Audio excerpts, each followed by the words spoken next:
Hello students. आज हम लोग देखेंगे कैसे जो है इनिशियल रेट मेथड अप्लाई करके ऑर्डर ऑफ रिएक्शन डिटरमाइन किया जाता है। उसको हम लोग आज जो है उससे रिलेटेड जो है हम लोग क्वेश्चन जो है सॉल्व करेंगे, है ना। तो कौन सा मेथड हम लोग पढ़ने जा रहे हैं? Initial rate method for determination of order of reaction. Initial rate method for determination of order of reaction, है ना। तो इसके लिए जो फर्स्ट क्वेश्चन है, ये पहला क्वेश्चन लिखा हुआ है ना। तो ये क्या इनिशियल रेट मेथड में होता है, क्या है कि हम एक्सपेरिमेंटली जो है डाटा दिया रहेगा, है ना। एक्सपेरिमेंट 1 में रेट ऑफ इनिशियल रेट दिया हुआ है ना। तो उसके बाद जो है सेकेंड एक्सपेरिमेंट है जिसमें हम इनिशियल रेट निकालें, थर्ड एक्सपेरिमेंट में इनिशियल रेट निकालें। इस तरह से अलग अलग कंसंट्रेशन पे हम इनिशियल रेट दिया रहेगा और उसके हेल्प से हमको क्या करना, ऑर्डर ऑफ रिएक्शन जो है निकालना रहता है ना। इस तरह के क्वेश्चन में जो है एक्सपेरिमेंटल अलग अलग कंसंट्रेशन पे क्या है तो रेट दिया रहेगा, उसके हेल्प से हमको क्या करना है, ऑर्डर ऑफ रिएक्शन डिटरमाइन करना रहता है। ठीक है, तो कैसे डिटरमाइन किया जाता है? तो ये जो है हम लोग इससे पहले पढ़े थे क्या, effect of concentration on rate of reaction. तो उसमें मैंने बताया था क्या कि जो ऑर्डर ऑफ रिएक्शन होता है, जीरो ऑर्डर रिएक्शन, वो कंसंट्रेशन पे डिपेंड नहीं करता है। कंसंट्रेशन को कितना ही इंक्रीज करेंगे उसका रेट में कोई इफेक्ट नहीं पड़ता है। जबकि अगर सेकेंड और फर्स्ट ऑर्डर रिएक्शन होगा तो कंसंट्रेशन बढ़ाने पे रेट बढ़ेगा। और कितना टाइम बढ़ेगा? अगर एन टाइम कंसंट्रेशन को बढ़ाते हैं तो उसका जो रेट है वो एन टाइम इंक्रीज करता है। उसी तरह से कंसंट्रेशन को अगर हम 4 टाइम बढ़ाएं तो रेट क्या हो जाएगा? 4 टाइम बढ़ेगा। कंसंट्रेशन को अगर 2 टाइम बढ़ाएं तो रेट 2 टाइम बढ़ेगा। मतलब जितना कंसंट्रेशन को बढ़ा रहे उतना ही रेट इंक्रीज करता है। ये हम लोग फर्स्ट ऑर्डर में देखें। उसी तरह से सेकेंड ऑर्डर में क्या होता है कि कंसंट्रेशन को अगर हम एन टाइम बढ़ाते हैं तो रेट उसका एन के स्क्वायर टाइम में इंक्रीज करता है। ठीक है, और अगर थर्ड ऑर्डर है तो अगर कंसंट्रेशन को एन टाइम बढ़ाएंगे तो उसके एन के क्यूब के टर्म में रेट इंक्रीज करता है। ठीक, अब उसी का हम लोग उसी चीज़ को जो है ध्यान में रख के इसका हम ऑर्डर जो है डायरेक्टली जो है बता सकते हैं कि इसका क्या जो है ऑर्डर होगा, ए का क्या ऑर्डर होगा, बी का क्या ऑर्डर होगा, है ना। और उसका रेट लॉ हम बता सकते हैं। ठीक है ना। तो रेट लॉ का मतलब क्या होता है? रेट लॉ तो हम लोग पढ़े हैं ना। तो रेट लॉ होता है क्या कि रेट ऑफ रिएक्शन, है ना, is directly proportional to concentration of reactant, है ना। ए कंसंट्रेशन रिएक्टेंट का ए है और बी इसके कंसंट्रेशन रिएक्टेंट के कंसंट्रेशन के डायरेक्टली प्रोपोर्शनल होता है। ये हम लोग पढ़ चुके हैं ना। और इसका पावर क्या होगा? तो ये अल्फा होगा, ये बीटा होगा, ये हमको पता नहीं है ना। ये हो गया, इसको हम लोग बोलते हैं रेट लॉ इक्वेशन। ठीक, अब इसी रेट लॉ इक्वेशन को हमको क्या करना है? फाइंड करना है। रेट लॉ तभी कंप्लीट होगा जब हम अल्फा और बीटा बता देंगे, है ना। यहाँ अल्फा और बीटा तो हमको पता नहीं है कि क्या होगा, है ना। तो इस तरह से जब भी लिखते हैं तो इसको क्या बोला जाता है? रेट लॉ बोला जाता है ना। तो रेट लॉ मतलब रिएक्टेंट के टर्म में लिखते हैं, रेट इक्वल टू के कंसंट्रेशन, रिएक्टेंट का कंसंट्रेशन का पावर अल्फा हो गया और इसके कंसंट्रेशन का पावर हो गया बीटा। ठीक, अब इसमें हमको क्या करना है? रेट लॉ निकालना है ना। तो रेट लॉ में ये हमको क्या निकालना होगा? अल्फा और बीटा निकालना होगा। अगर अल्फा और बीटा निकल गया तो हमको रेट लॉ पता चल जाएगा, इस रिएक्शन का रेट लॉ क्या है ना। उसके बाद हमको ऑर्डर ऑफ रिएक्शन बताना है ना, order of reaction with respect to each reactant. तो इसका ऑर्डर जो अल्फा और बीटा निकालेंगे वही क्या होगा? ऑर्डर हो जाएगा, है ना। उसके बाद हमको क्या बताना है? रेट कांस्टेंट का वैल्यू बताना है, ठीक ना। इसका मतलब हमको जो मेनली यहाँ पे क्या बताना है? अल्फा और बीटा का वैल्यू हमको फाइंड करना है। जैसे ही अल्फा और बीटा का वैल्यू पता चल जाएगा वही उसका क्या हो जाएगा, यहाँ पुट करेंगे तो रेट लॉ हो जाएगा और इसके रिस्पेक्ट पे इसका ये ऑर्डर हो जाएगा। ठीक है, तो देखो अब इसको हम कैसे फाइंड करेंगे, है ना। तो यहाँ पे अगर हम लोग देखते हैं, है ना, कि यहाँ देखो यहाँ पे वैल्यू दिया 0.1, है ना। यहाँ पे दिया है 0.1। ठीक है, अब जो है हम लोग देखो यहाँ पे अगर हम इसके बाद 0.1 और किसमें है? देखो इसमें 0.1, है ना। तो यहाँ 0.1 और यहाँ पे 0.1 है। इसका मतलब ए का कंसंट्रेशन में एक्सपेरिमेंट 1 और एक्सपेरिमेंट 4 में कोई चेंजिंग नहीं आ रहा है। ए का कंसंट्रेशन क्या है? सेम है। यहाँ पे भी 0.1 है, यहाँ पे भी 0.1 है। तो दो सेम कंसंट्रेशन वाला हम रिएक्टेंट को पहले क्या खोजेंगे, ठीक है ना। तो यहाँ हम लोग खोज लिए 0.1 यहाँ पे है, 0.1 यहाँ पे। ठीक, अब इसके जो नेक्स्ट में है यहाँ में 0.1 है, मगर यहाँ पे क्या हो गया? 0.4 हो गया। ठीक, तो यहाँ पे तो ए का कंसंट्रेशन को कोई चेंजिंग नहीं कर रहे हैं, मगर यहाँ पे क्या है? बी के कंसंट्रेशन को हम 4 टाइम बढ़ाएं। 0.1 से कितना हो गया? 0.1 से 0.4 हो रहा है, यानी कि 4 टाइम कंसंट्रेशन को हम बढ़ा रहे हैं और इसके कंसंट्रेशन को क्या रखें, सेम रखें, ठीक है। तो इससे क्या हो रहा है कि इसका रेट जो है ना 0.6.0 इंटू 10⁻³ से 2.4 इंटू 10⁻² हो गया, है ना। मतलब ये इनिशियल कंसंट्रेशन है ना। अब इससे ये इतना बढ़ गया, ठीक है। तो कितना बढ़ा देखो, यहाँ पे क्या है 6.0 इंटू 10⁻³ है ना, और ये बढ़ के कितना हो गया 2.4 इंटू 10⁻² हो जा रहा है, ठीक। जब हम इसका कंसंट्रेशन को 4 टाइम किए, इसको तो हम कुछ नहीं किए, इसका तो कुछ चेंजिंग नहीं हुआ, सिर्फ इसका कंसंट्रेशन को 4 टाइम किए तो इतना हो गया, ठीक। ये कितना बड़ा, अगर इसको हम 4 से मल्टीप्लाई करेंगे तो क्या हो जाएगा, इसको अगर हम 4 से मल्टीप्लाई करेंगे तो क्या हो जाएगा 24 इंटू 10⁻³ होगा, है ना। अब जैसे ही हम पॉइंट यहाँ लगाते हैं, यहाँ अगर हम पॉइंट लगाते हैं यहाँ कितना हो जाएगा 2 हो जाएगा, है ना।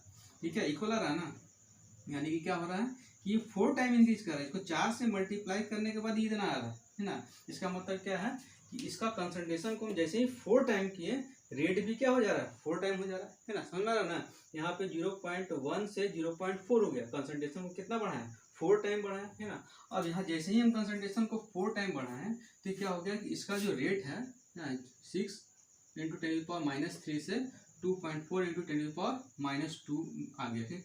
तो इतना से इतना कब आएगा, जब इसको हम 4 से मल्टीप्लाई कर रहे हैं तब इतना के बराबर आ रहा है ना। इसका मतलब क्या है कि इसका जो इनिशियल रेट है वो कितना टाइम बढ़ गया, तो उसका जैसे ही हम कंसंट्रेशन को 4 टाइम किए, इसका इनिशियल रेट 4 टाइम इंक्रीज कर रहा है ना। तो क्या हो रहा है, कंसंट्रेशन को हम 4 टाइम बढ़ाएं तो इनिशियल रेट भी क्या हो गया 4 टाइम बढ़ गया, ठीक है। तो जब कंसंट्रेशन को हम 4 टाइम बढ़ाएं और उसका इनिशियल रेट भी क्या हो जाए 4 टाइम बढ़ जाए, कंसंट्रेशन को 4 टाइम तो इनिशियल रेट भी 4 टाइम, या कंसंट्रेशन को 2 टाइम तो इनिशियल रेट भी 2 टाइम इंक्रीज करे, यानी कि जितना कंसंट्रेशन बढ़ा रहे उतना ही अगर रेट बढ़ रहा है तो कौन सा ऑर्डर होता है, फर्स्ट ऑर्डर रिएक्शन, ठीक है ना। इससे हमको क्लियर पता चल गया कि इसको हम 4 टाइम बढ़ाने पे रेट भी उतना ही टाइम बढ़ रहा है। इसका मतलब ये क्या होगा, ये जो है तुम्हारा कौन सा ऑर्डर होगा, तो इसका जो ऑर्डर होगा ये फर्स्ट होगा, यानी कि बीटा का वैल्यू कितना निकल गया 1 निकल गया, ठीक। अब हम निकालेंगे क्या, बीटा का तो हमको बीटा का तो वैल्यू पता चलेगा, यानी बी का जो पावर होगा वो 1 होगा, है ना। क्योंकि ये क्या है कि कंसंट्रेशन को 4 टाइम बढ़ने पे रेट भी 4 ही टाइम बढ़ रहा है, तो जितना टाइम कंसंट्रेशन को बढ़ा रहे हैं उतना ही टाइम रेट भी बढ़ रहा है। इसका मतलब क्या है कि ये जो है फर्स्ट ऑर्डर है ना। अब इसको हम लोग देखेंगे, है ना। इसमें अब ये भी तो पता चलेगा क्या 1 हो जाएगा, है ना। अब इसका क्या होगा, है ना, इसको हम कैसे देखेंगे, तो देखो यहाँ पे कंसंट्रेशन क्या 0.2 है, यहाँ पे 0.3 है, यहाँ पे भी 0.3 है ना। इसका मतलब क्या है, बी के कंसंट्रेशन में कोई चेंजिंग नहीं हुआ, बी के कंसंट्रेशन को हम कुछ चेंज नहीं कर रहे हैं, सिर्फ क्या कर रहे हैं ए का कंसंट्रेशन को 0.2 से 0.4 में कन्वर्ट कर दिया, ठीक। इसका कंसंट्रेशन को सेम रखें, इसको कुछ चेंजिंग नहीं किया, मगर इसका कंसंट्रेशन को क्या कर रहे हैं डबल कर रहे हैं, इसका कंसंट्रेशन को डबल कर रहे हैं और इसका कंसंट्रेशन को कुछ चेंजिंग नहीं कर रहे, तो इसके चलते तो कुछ नहीं हो रहा है। जो भी हो रहा है किसके चलते, इसके चलते, क्योंकि इसका कंसंट्रेशन सेम है, इसका कंसंट्रेशन सिर्फ बढ़ रहा है ना। तो देखो यहाँ पे क्या हो रहा है, जैसे ही हम इसका कंसंट्रेशन को 2 टाइम्स किए, मतलब 2.4 से 0.4 होना मतलब क्या है दुगुना हो जा रहा है ना। तो जैसे ही कंसंट्रेशन जो है 2 टाइम्स हुआ, रेट देखो कितना बढ़ रहा है ना। रेट है क्या 7.2 इंटू 10⁻² से बढ़ के कितना हो गया 2.88 इंटू 10⁻⁻1। अब ये यहाँ से यहाँ कैसे पहुँचेगा, जब इसको हम 4 से मल्टीप्लाई करेंगे, तो 4 से मल्टीप्लाई करेंगे कितना हो जाएगा 8 और ये हो गया 28.8, है ना, इंटू 10⁻², ये होगा, है ना। अब अगर हम पॉइंट को यहाँ से हटा के यहाँ लेते हैं, यहाँ तो 1 हो जाएगा, सेम चीज आ गई, है ना। इसका मतलब क्या हो रहा है कि ये जो है कितना टाइम इंक्रीज कर रहा है 4 टाइम हम इंक्रीज कर रहे हैं, कंसंट्रेशन को क्या कर रहे हैं 4 टाइम का रेट जो है 4 टाइम बढ़ रहा है ना। तो जैसे ही कंसंट्रेशन को हम डबल किए, रेट क्या हो गया, जो इनिशियल था उसका 4 टाइम इंक्रीज कर रहा है, इसको कंसंट्रेशन को डबल करने पे रेट 4 टाइम बढ़ रहा है। इसका मतलब क्या है कि इसका जो रेट है वो 2 के स्क्वायर के टर्म में बढ़ रहा है, इसको कंसंट्रेशन को 2 टाइम किए, रेट हो गया 4 टाइम, मतलब कि जितना टाइम कंसंट्रेशन को बढ़ा रहे हैं उसके स्क्वायर के टर्म में रेट बढ़ रहा है ना। इसका मतलब क्या है, ये कौन सा ऑर्डर हो जाएगा, तो ये हो जाएगा क्या सेकेंड ऑर्डर। जब भी स्क्वायर के टर्म में कंसंट्रेशन बढ़े, जब भी स्क्वायर के टर्म में कंसंट्रेशन बढ़े तो वो हमेशा क्या होता है सेकेंड ऑर्डर रिएक्शन होता है, ठीक है। तो कंसंट्रेशन को हम डबल करें, कंसंट्रेशन को डबल कर रहे हैं तो रेट उसका क्या हो रहा है 4 टाइम हो रहा है, डबल कंसंट्रेशन तो उसके स्क्वायर के टर्म में बढ़ रहा है, तो ये क्या हो गया तुम्हारा सेकेंड ऑर्डर हो गया, ठीक है ना। तो यहाँ पे इसका पावर क्या हो जाएगा 2। तो इस तरह से हम डाटा देख के, है ना, तो ये डाटा देख के हम जो है जो है जो क्विक टाइम पे जो है हम क्या है जो हमको इसका जो है ऑर्डर निकालने में हमको जो है 30 सेकेंड भी नहीं लगेगा, है ना। सिर्फ हम डाटा देखेंगे, अगर हमको कॉन्सेप्ट पता है तो डायरेक्ट जो हम इसका जो है ऑर्डर बता सकते हैं कि कितना होगा, ठीक है ना।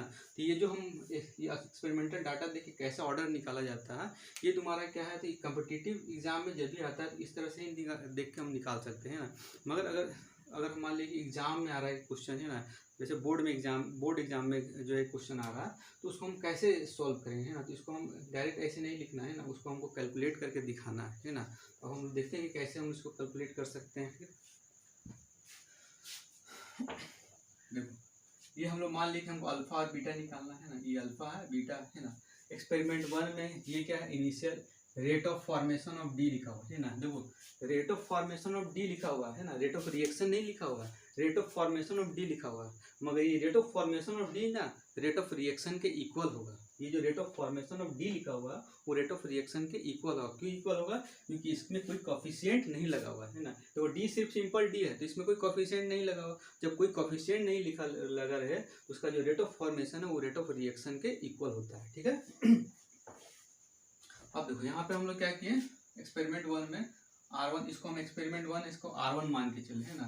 तो R1 लिए, तो ये क्या हो गया कि कंसंट्रेशन का वैल्यू कभी भी रेट कांस्टेंट का वैल्यू कभी भी चेंज नहीं होता है। कंसंट्रेशन को अगर चेंज करते हैं तो इसमें कोई भी इफेक्ट नहीं पड़ेगा। ये 0.1 है ना, फर्स्ट एक्सपेरिमेंट में 0.1 है, ये अल्फा हो गया, और ये हो गया क्या, बी में 0.1 है, इसका क्या हो गया, बीटा हो गया। इक्वेशन 1 R2, तो R2 इसको हम मान के चल रहे हैं, ये R2 है ना।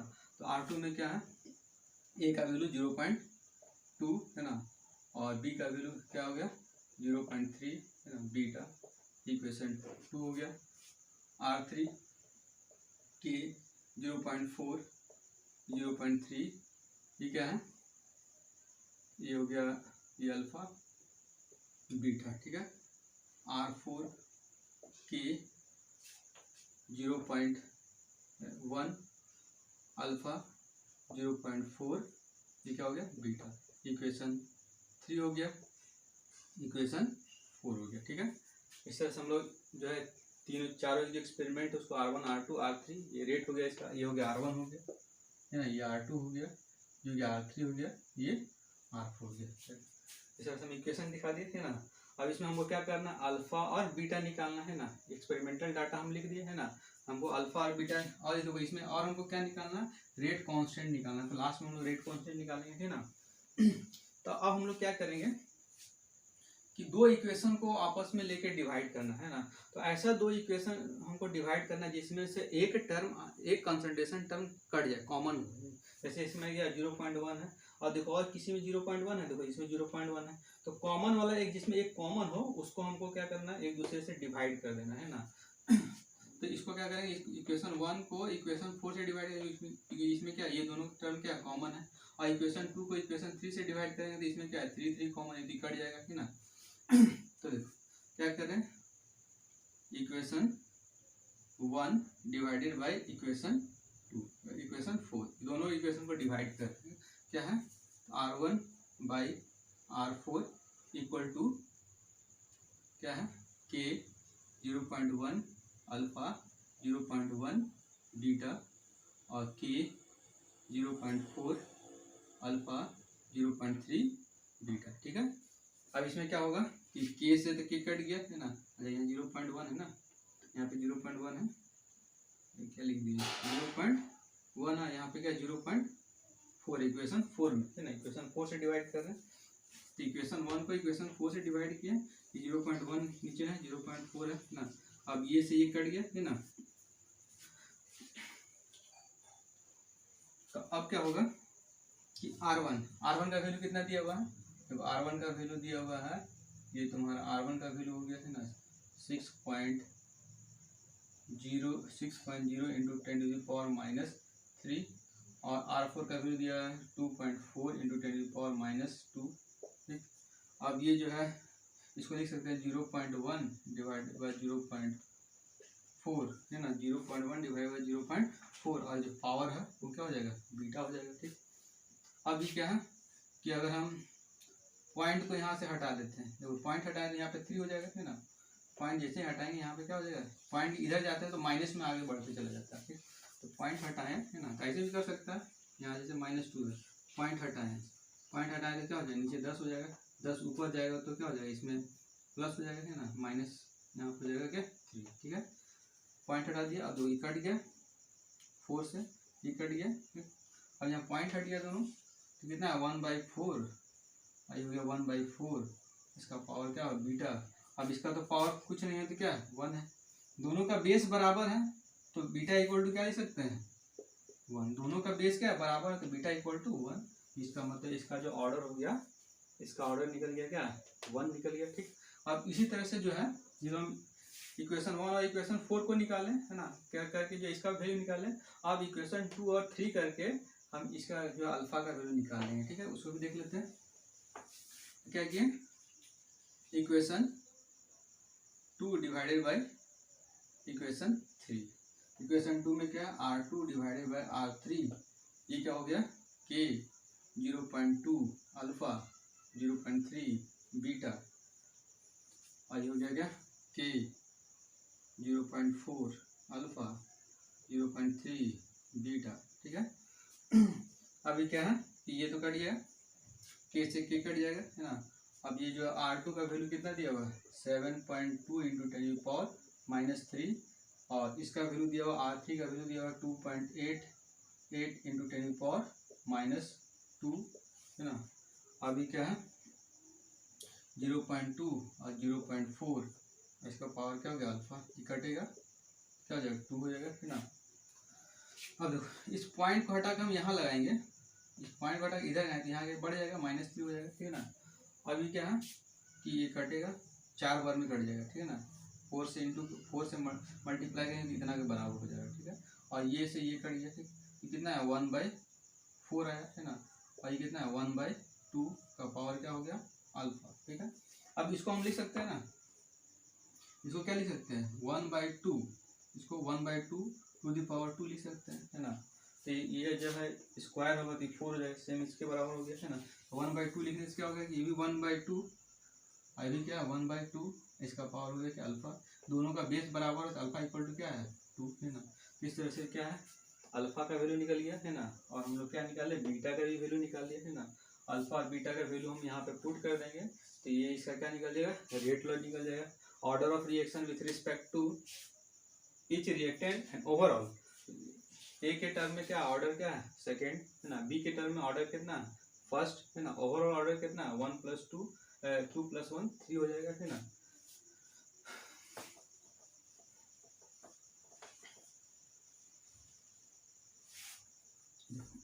तो इसका रेट लॉ क्या हो जाएगा, यहाँ पे हो जाएगा 2 और यहाँ पे हो जाएगा 1, ये इसका रेट लॉ हो गया।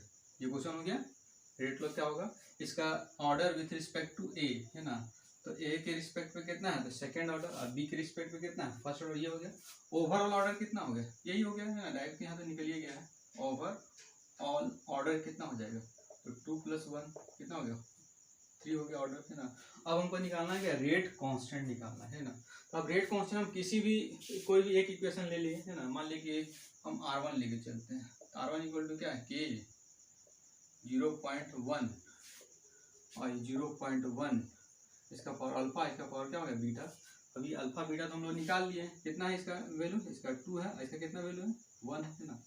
तो कोई भी R1 हो R2 हो R3 हो, किसी भी एक इक्वेशन में क्या करना है उसका अल्फा और बीटा का वैल्यू पुट कर देना। R1 का वैल्यू तो पता है कितना है रेट, है ना। तो ये रेट ऑफ रिएक्शन यहाँ लिख रहे हैं और यहाँ पे लिखा हुआ रेट ऑफ फॉर्मेशन, मगर रेट ऑफ फॉर्मेशन और रेट ऑफ रिएक्शन दोनों का क्या होगा सेम होगा, क्योंकि इसमें कोफिशिएंट जो है वो क्या है 1 है। और कोफिशिएंट अगर 1 रहता है तो उसका रेट ऑफ रिएक्शन और रेट ऑफ फॉर्मेशन दोनों क्या होता है इक्वल होता है, ठीक है। तो यहाँ पे जो है हम क्या लिखेंगे तो इसका वैल्यू हो जाएगा 6.0 इंटू 10⁻³ ना। और ये जो है इसका ये हो गया इसका K 0.1, देखो इसको स्क्वायर करेंगे तो कितना हो जाएगा 0.01 हो जाएगा, आई हो गया 0.1 हो गया, है ना।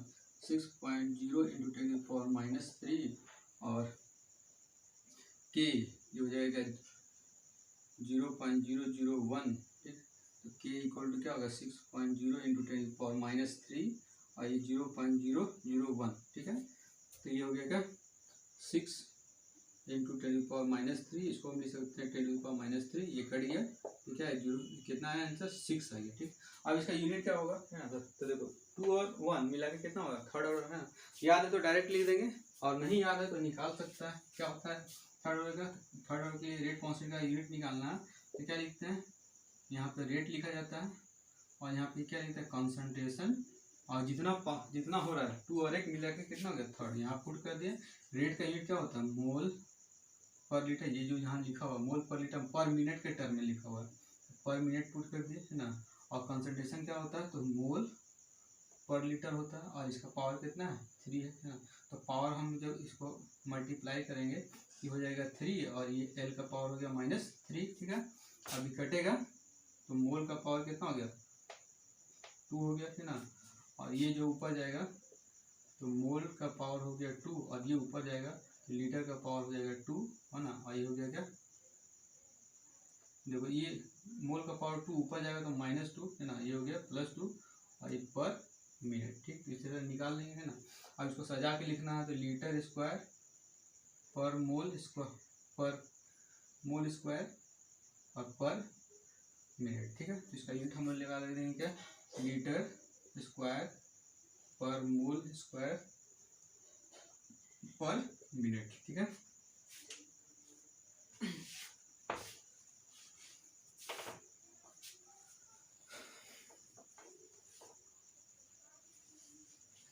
अब हम लोग नेक्स्ट क्वेश्चन देखते हैं, सेम इसी तरह के क्वेश्चन और सॉल्व करते हैं है ना।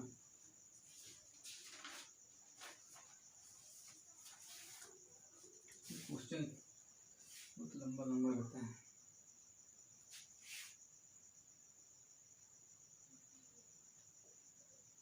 Consider the reaction 2A + B, ये चीज है C + D में ना। अब यहाँ दिया हुआ है क्या A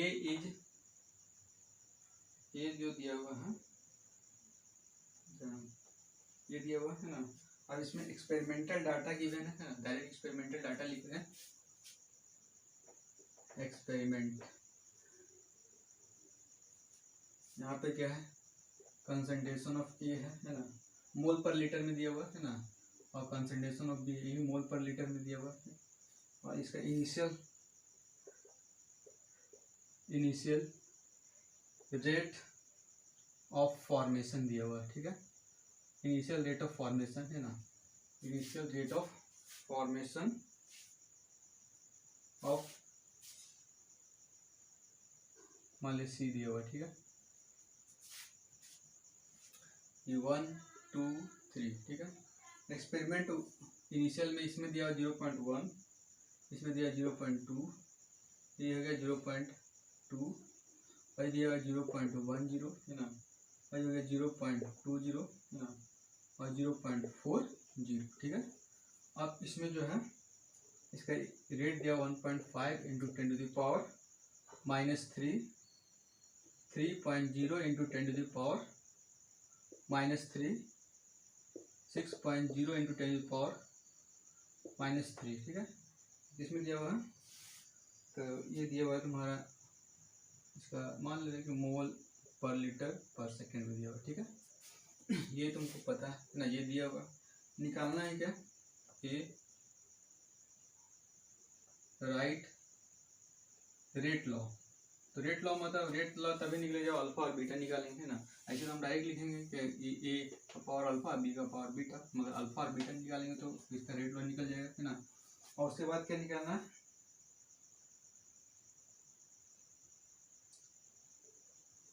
कैलकुलेट, शॉर्ट में लिखे हैं कैलकुलेट के रेट कांस्टेंट निकालना, ठीक है। तो कैसे निकालेंगे तो सेम उसी तरह से निकालना है। डायरेक्ट निकालेंगे क्या करेंगे तो रेट लॉ लिखना है। तो रेट इक्वल टू क्या होता है के ए टू दी पावर अल्फा और बी टू दी पावर क्या होगा बीटा। यही अल्फा और बीटा हमको पता हो जाएगा तो ये इसका रेट लॉ पता चल जाएगा, ठीक ना। तो कैसे निकालेंगे देखो, अगर डायरेक्टली निकालना है तो यहाँ क्या करेंगे, देखो यहाँ पे क्या है ये तो सेम है, बस सेम हमको खोजना है। ये सेम है ना, इसका मतलब इसका कोई इफेक्ट यहाँ पे सेम है तो इसके बगल वाला को देखेंगे। कोई भी एक देखना है जिसमें सेम लगेगा, है ना। तो यहाँ पे देखो ये दोनों क्या है, सेम है। ये जब सेम है तो इसका हम बगल में देखेंगे, ये दोनों, है ना। तो ये सेम है, ए का कंसंट्रेशन में कोई चेंज नहीं हो रहा, तो बी का कंसंट्रेशन डबल हो रहा है। ए का कंसंट्रेशन को चेंज नहीं कर रहे हैं, मगर बी का कंसंट्रेशन डबल हो रहा है। अब बी का कंसंट्रेशन जैसे ही डबल किए, रेट भी क्या हो जा रहा है, डबल हो जा रहा है। देखो कितना हो रहा है, 3 से 6 हो गया, है ना। तो यानी कि इसको हम इसका कंसंट्रेशन को डबल कर रहे हैं, तो ये भी क्या हो रहा है, डबल हो जा रहा है ना। और इसको हम सेम रख रहे हैं, तो इसका तो कोई इफेक्ट नहीं हुआ। इसको हम बढ़ाएं तो रेट डबल हो गया, इसको डबल किए तो ये भी डबल हो गया। इसका मतलब ये कौन सा ऑर्डर होगा, फर्स्ट ऑर्डर, है ना। कंसंट्रेशन को जितना टाइम करे उतना ही टाइम जब रेट बढ़ता है तो कौन सा ऑर्डर होता है, फर्स्ट ऑर्डर होता है, ठीक है। अब हम लोग सेकेंड को देखेंगे, है ना। सेकेंड कैसे निकलेगा, है ना। तो सेकेंड में क्या है कि यहाँ पे देखो, इसका कंसंट्रेशन को हम डबल किए, इसका कंसंट्रेशन को डबल किए, है ना। तो रेट तुम्हारा क्या हो जा रहा है, कंसंट्रेशन को इसको हम डबल किए, इसका भी कंसंट्रेशन को डबल किए, तो इसका कंसंट्रेशन डबल करेंगे तो रेट तो डबल हो जाएगा, है ना। तो यहाँ दिख रहा है, ये तो हमको पता है कि फर्स्ट, ये तो हम निकाल चुके हैं कि बी क्या है, फर्स्ट ऑर्डर, है ना। अब इसका हम कंसंट्रेशन को डबल कर रहे हैं तो रेट डबले हो रहा है ना। मतलब कि कंसंट्रेशन को डबल किया तो 1.5 से कितना हो गया, 3 हो गया। इसका मतलब कंसंट्रेशन इसको डबल कर रहे हैं तो रेट भी डबल हो जा रहा है। तो इसको डबल करने से तो कुछ नहीं हुआ, है ना। इसको भी हम डबल कर रहे हैं ना, और इसको भी डबल कर रहे हैं, मगर हमको पता है कि बी फर्स्ट ऑर्डर है और हम बी का कंसंट्रेशन को बढ़ाने पे रेट डबल होता है। तो ये जो है, ये जो रेट जो है डबल हो रहा है, सिर्फ किसके चलते डबल हो रहा है, बी के चलते डबल हो रहा है ना। ए के कंसंट्रेशन पे डिपेंड नहीं करता। अगर ये भी फर्स्ट ऑर्डर रहता तो इसका डबल हो रहा है तो इसके चलते भी डबल होता। तो डबल डबल कितना हो जाता है, इसको 4 टाइम होना चाहिए, है ना। मगर यहाँ पे क्या हो रहा है, ऐसा नहीं हो रहा है। बी का कंसंट्रेशन को बढ़ा रहे हैं, है ना, तो ये डबल हो रहा है ना। और इसका कंसंट्रेशन बढ़ा रहे हैं तो उसके चलते इसमें कुछ नहीं हो रहा है ना। तो जब कंसंट्रेशन बढ़ाने पे जब कंसंट्रेशन बढ़ाने पे उसके अमाउंट में कोई, उसके रेट ऑफ रिएक्शन में अगर कोई चेंजिंग नहीं हो, कंसंट्रेशन बढ़ाने पे अगर रेट चेंज नहीं हो तो उसको कौन सा ऑर्डर बोलते हैं, उसको बोला जाता है कि जीरो ऑर्डर रिएक्शन, ठीक है ना। यहाँ पे क्या है, कंसंट्रेशन को डबल किए तो यहाँ पे रेट तो ऑलवेज फिक्स है कि बढ़ेगा ही, है ना, क्योंकि ये तो फर्स्ट ऑर्डर हम निकाल चुके हैं। तो इसको डबल किए तो फिक्स है, ये डबल होगा ही। मगर ये क्यों, इसके कंसंट्रेशन बढ़ाने पे इस पर तो कुछ फर्क नहीं पड़ रहा है ना। अगर इसके कंसंट्रेशन बढ़ाने पे ये अगर 4 टाइम हो जाता तो ये भी फर्स्ट होता था, ये भी फर्स्ट होता, तो फर्स्ट कितना हो गया, सेकेंड ऑर्डर होता। मगर 4 टाइम तो हो रहा है, नहीं रहा है, ये क्या हो रहा है, सेकेंड क्या डबल ही हो रहा है।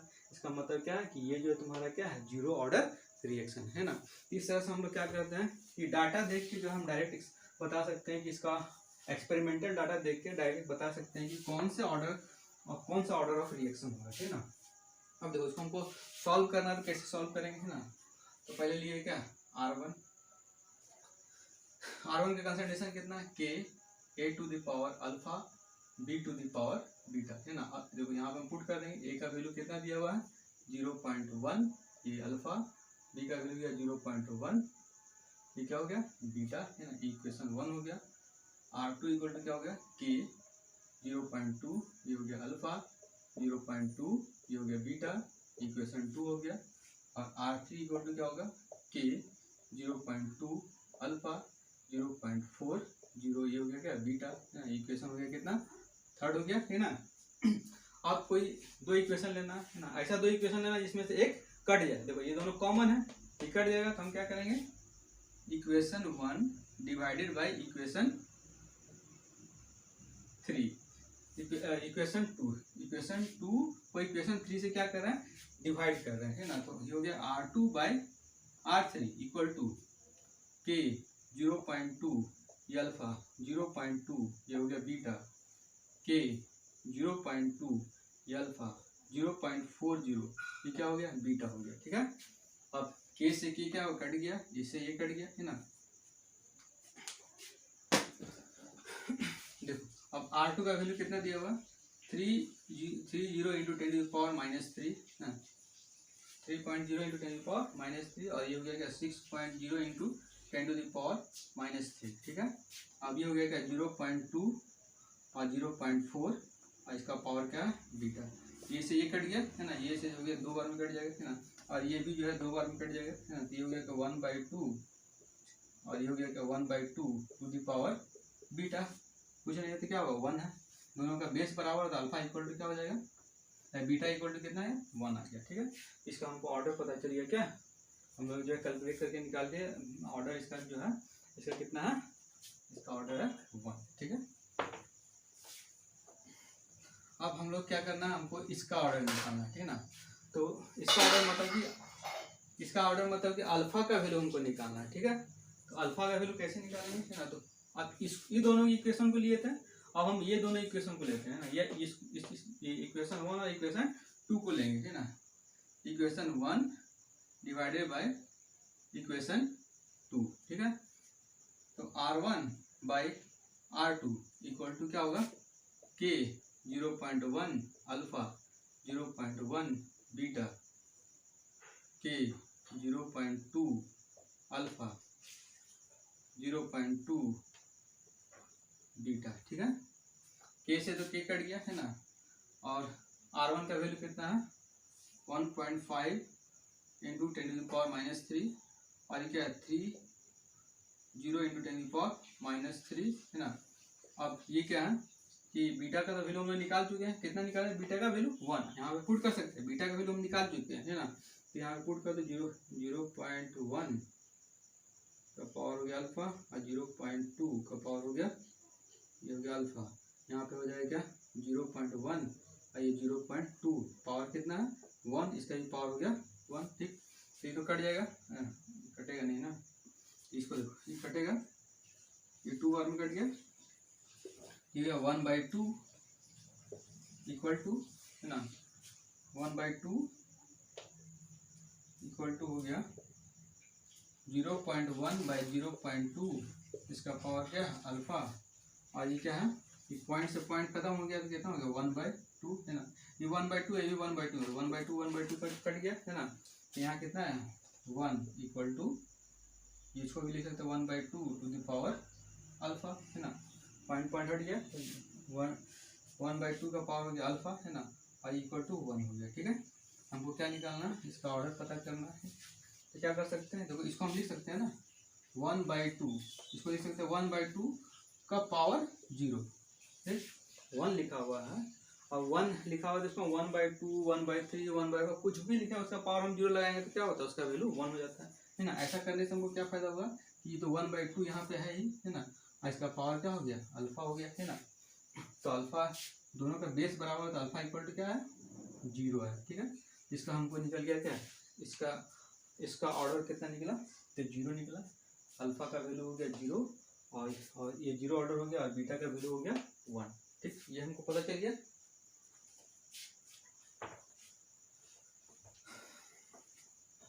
अब देखो इसमें हमको जो है यहाँ पे रेट लॉ पूछा, व्हाट इज रेट लॉ, तो रेट लॉ यहाँ पे हो जाएगा 0 और यहाँ पे हो जाएगा क्या 1, ये तुम्हारा रेट लॉ निकल गया, है ना। ओवरऑल ऑर्डर पूछेगा कितना हो जाएगा 0 + 1, फर्स्ट ऑर्डर हो गया, है ना। रेट कांस्टेंट का वैल्यू निकालना है ना, तो रेट कांस्टेंट का वैल्यू कोई भी एक इक्वेशन ले लेते हैं, मान लीजिए हम R1 लेके चलते हैं ना, R1 में वैल्यू कम दिया हुआ है तो आसानी से निकल जाएगा, K 0.1 इसका पावर 0 और 0.1 है और इसका पावर हो गया 1, ठीक है। अब R1 का वैल्यू कितना है 1.5 इंटू 10⁻³ R1 का वैल्यू दिया हुआ है ना। अब K इसका पावर 0 है तो इसका वैल्यू क्या हो जाएगा 1 हो जाएगा, 0.1, ठीक है। तो K इक्वल टू क्या हो गया 1.5 इंटू 10⁻³ और ये इधर आया तो 0.1, पॉइंट से पॉइंट खत्म हो गया, ये कितना आया 15 इंटू 10⁻³ यानी कि 1.5 इंटू 10⁻⁴ लिख सकते हैं, है ना। तो ये तुम्हारा क्या निकला, इसका रेट कांस्टेंट का वैल्यू निकला, ठीक है।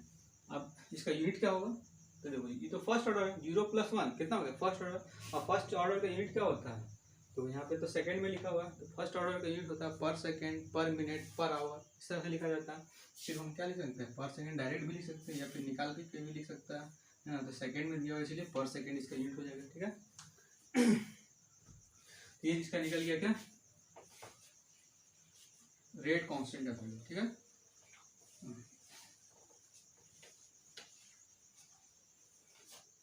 एक और क्वेश्चन देख लेते हैं, थोड़ा डिफरेंट क्वेश्चन है ना।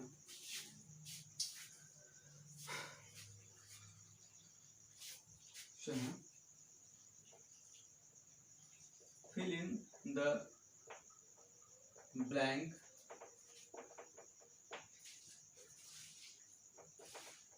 in the following table,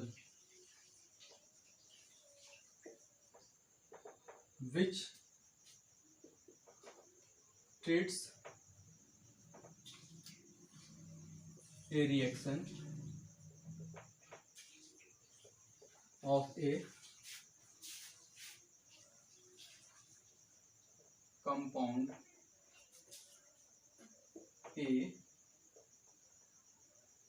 with a compound B, that is the first order with respect to A and zero order with respect to B. ठीक है, ये दिया हुआ है ना, और एक्सपेरिमेंटल डाटा भी दिया हुआ है। एक्सपेरिमेंटल डाटा क्या है?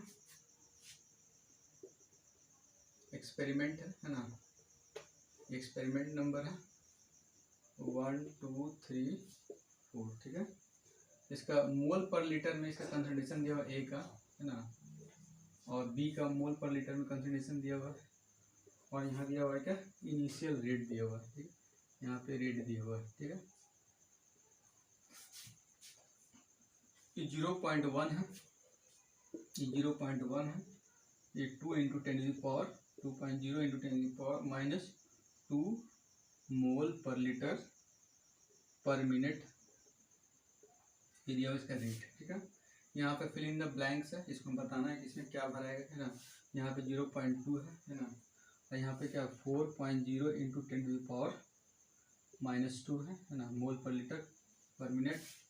तो उसके बाद यहाँ पे 0.4 है, 0.4 है ना, और यहाँ पे ब्लैंक है, इसको भरना है ना। उसके बाद यहाँ पे ब्लैंक है, यहाँ दिया 0.2, ठीक है, 2.0 × 10⁻⁻² है ना, मोल पर लीटर ये दिया हुआ। ठीक है, हमको ये क्या करना है, इसमें जो फिल इन द ब्लैंक है उसको हमको भरना है ना। तो सिर्फ हमको इसमें क्या करना है, तो जो है फिल इन द ब्लैंक्स को भरना है ना। तो कैसे भरेंगे ना, तो जो हम लोग कॉन्सेप्ट पढ़े हैं बस उसी को अप्लाई करना है, और जो है ये जो है हो जाएगा। ठीक है ना। अब देखो इसमें करना क्या है, क्या कैसे हम लोग प्रोसीड करेंगे, आगे कैसे बढ़ेंगे, है ना। तो देखो यहाँ पे क्या हो रहा है, ये कंसंट्रेशन को हम 4 टाइम कर रहे हैं ना, और यहाँ पे भी क्या करें, कंसंट्रेशन को 4 टाइम बढ़ रहा है ना। तो क्या होगा, इसका रेट कितना बढ़ जाएगा। ठीक, बताओ, कंसंट्रेशन को हम इसको 4 टाइम किए, इसको भी कंसंट्रेशन को 4 टाइम किए, तो यहाँ पे रेट कितना लिखाएगा।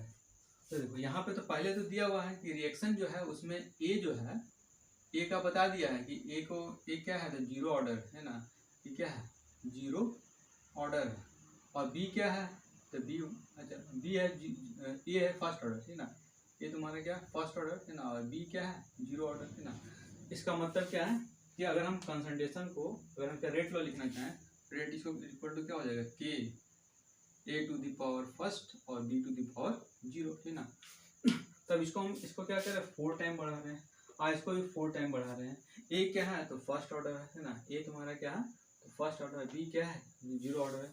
इसको हम कितनों कंसंट्रेशन बढ़ा दें, है ना। इसका कंसंट्रेशन अगर हम 4 टाइम बढ़ाएंगे तो रेट कितना टाइम बढ़ेगा, 4 टाइम, क्योंकि ये फर्स्ट ऑर्डर है।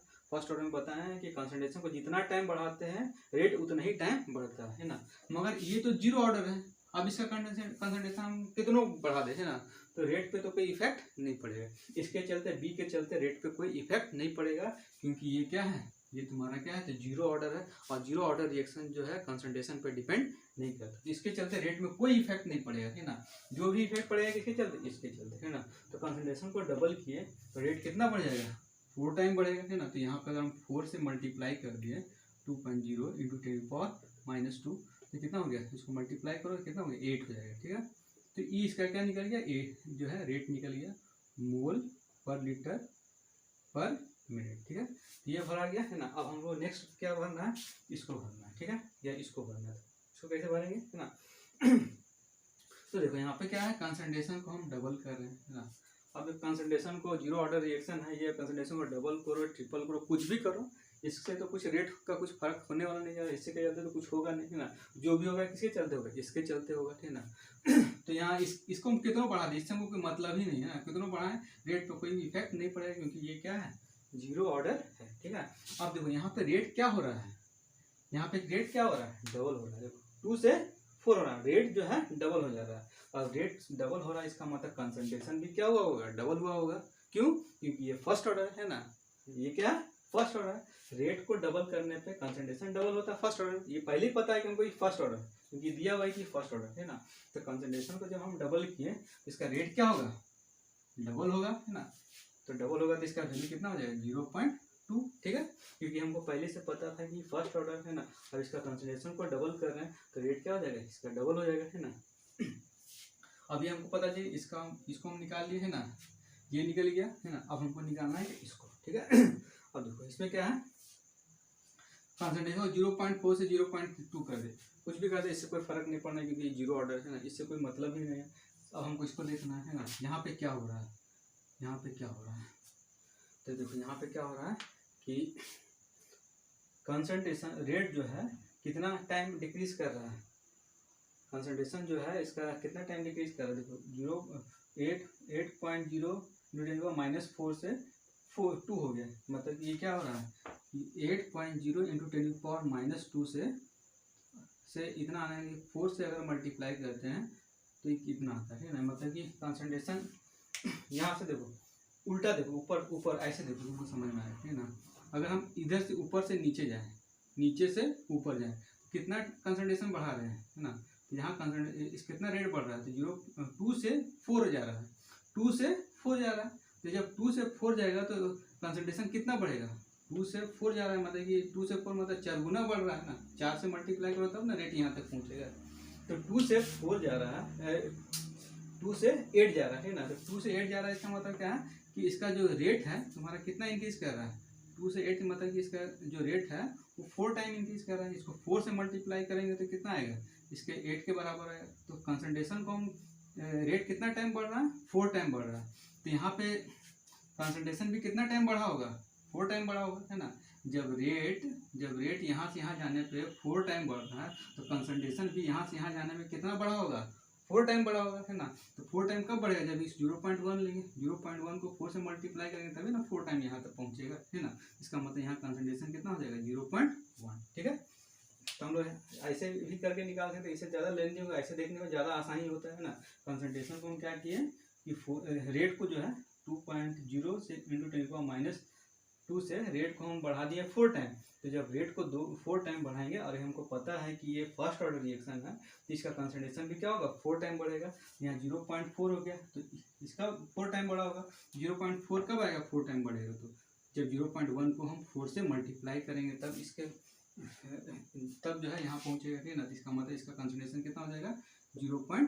तो ये हमको पता चल गया, है ना। ये हम लोग निकाल लिए, और क्या निकालना था, और ये निकालना था, है ना। तो फिल इन द ब्लैंक्स के, है ना। तो सिर्फ हमको जो हम पढ़े हैं ना, जो हम कॉन्सेप्ट पढ़े हैं उसको अप्लाई करके जो हम इसमें क्या किए, इसका ऑर्डर हम डिटरमाइन कर लिए, ठीक है ना। तो यही इसमें बताना था, फिल इन द ब्लैंक्स को भरना था, तो हम भरे ना। तो आज के लिए इतना ही, है ना। नेक्स्ट डे हम लोग जो है कुछ और देखेंगे, है ना। फर्स्ट ऑर्डर रिएक्शन में हम गैसियस फेज के लिए जो है, अगर कोई रिएक्शन गैसियस फेज में अगर फर्स्ट ऑर्डर रिएक्शन शो कर रहा है गैसियस फेज में, तो उसका हम लोग कैसे इंटीग्रेटेड रेट इक्वेशन निकालते हैं, और इंटीग्रेटेड रेट इक्वेशन निकाला जाता है, और उससे रिलेटेड जो हम लोग क्या करेंगे, प्रॉब्लम को सॉल्व करेंगे, ठीक है। तो आज के लिए इतना ही, है ना। Thank you.